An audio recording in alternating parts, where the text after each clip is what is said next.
Yeah, Ryan, always fun getting back into football. Right after head coach Kirk Ferentz announced 2 additions to the coaching staff on Tuesday. Tim Paulsack will have the new offensive line coach after serving as the offensive coordinator and running backs coach at North Dakota State University the past 3 seasons. The new wide receivers coach will be Kelton Copeland, who previously coached at Northern Illinois the past 4 seasons. Football season might seem far away right now, but spring practice is a little over a month away, beginning on March 22nd for the spring game taking place on Friday, April 21st. Now, the Iowa wrestling team just wrapped up their regular season after defeating Nebraska on Senior Day, and the Hawkeyes will have another top 25 matchup this weekend in the NCAA Division I Dual Series. This Saturday, the Hawkeyes will travel to Pennsylvania to take on number 24 Edinboro as a part of the Division I National Dual Series. However, not all the Hawkeyes are too excited for how the series is set up. Last year it was a mess. I didn't want to do it, but we had teams come to us. So I couldn't not do it. I had to be a good sport. And you know what? We got to travel this year, so that's why we're doing it. It can be a good concept. We saw them 4 years ago, and it was a beehive. And we got to be ready to go. It is a different style. It's a fun atmosphere there. I was teammates with Bruce Baumgartner, who's a legend in the sport. He's the athletic director there. I know he's fired up to have Iowa again. And, we have Cliff Moore out there, and the assistant coach.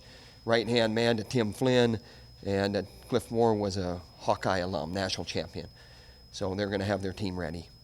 This duel has special meaning for one of the Hawkeyes. Senior Thomas Gilman wrestled his first duel at Edinboro his freshman year and is now wrestling his last duel there as well as a Hawkeye. My very first duel, and we went in there and got punched in the mouth, and it was a close duel, closer than it should have been. So we got to be ready for those guys. They kind of gave Oklahoma State all they could handle, and they're going to try to do the same to us. So we got to be ready to go. Urgency's got to be high. As you know, they're going to be fired up. It's going to be Hornets' Nest in there, bringing Iowa in there especially. With a win on Saturday, the Hawkeyes would move to 8-0 all-time versus Edinboro. Reporting from outside Carver Hawkeye Arena, this has been Lucy Rodine, Daily Iowan TV Sports.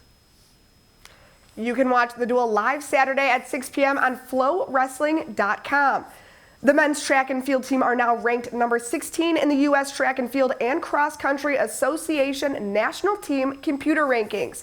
The Hawkeyes jumped 16 spots in the rankings to a program best after their performances at the Iowa State Classic and Tyson Invitational. Senior Aaron Mallett ranks 4th nationally and 1st in the Big Ten in the 60-meter hurdles, and the team's 4x400 meter relay is one of the best in the country. Last weekend, they broke Iowa's school record with a time of 3:05.62 to place 8th in the country. Iowa baseball is just days away from the start of their season and will be opening up with Iowa City's very own Nick Gallagher. He will be taking the mound for his first start of the season with the Hawkeyes this Friday. Mary Kate Harrian has more on the hometown pitcher. Iowa City native Nick Gallagher will take the mound as the Friday starter for this season, as he is expected to fill in the big shoes of last season's top pitcher, Tyler Payton. Nick's great story, come a long way, and has worked extremely hard. And I would tell you that the reason he is, going to be our Friday night guy this year is because of his work ethic and his makeup. He has great stuff. Come, like you said, a long, long way. Last year, put up some really good numbers, big numbers, in mainly a relief role, and we think he has or is ready to go as a starter. Yeah, I mean, it helped a lot. Anytime you grow a couple inches and put on some weight, that helps with velocity and everything like that. I still am kind of growing a little bit, so I guess I'm still trying to grow into my body, but definitely getting stronger, and that's helping me a lot on the mound. Gallagher will be followed on Saturday by former Friday starter C.J. Eldred. Eldred has had a team best 7 quality starts in 2 complete games, and he has also been a major role model for Gallagher as he is preparing to step into a leadership role for this year's team. I mean, I learned a lot from C.J. last year. He was a big role model for me. He didn't even come into the year last year starting and ended up being our Friday guy, and like I said, he did a great job for us, keeping us in games. And obviously I've learned a lot from him because he's learned a lot from his dad. Being around baseball his whole life, he knows a lot of the ins and outs of the game, and that definitely helps me. I think we have the chance to be one of the best 1-2 punches in the country. I really do. kid's worked hard. He's come a long ways, especially since freshman year. But I'm really excited to see what we can do 1-2 punch, and we got a lot of options for Sunday too.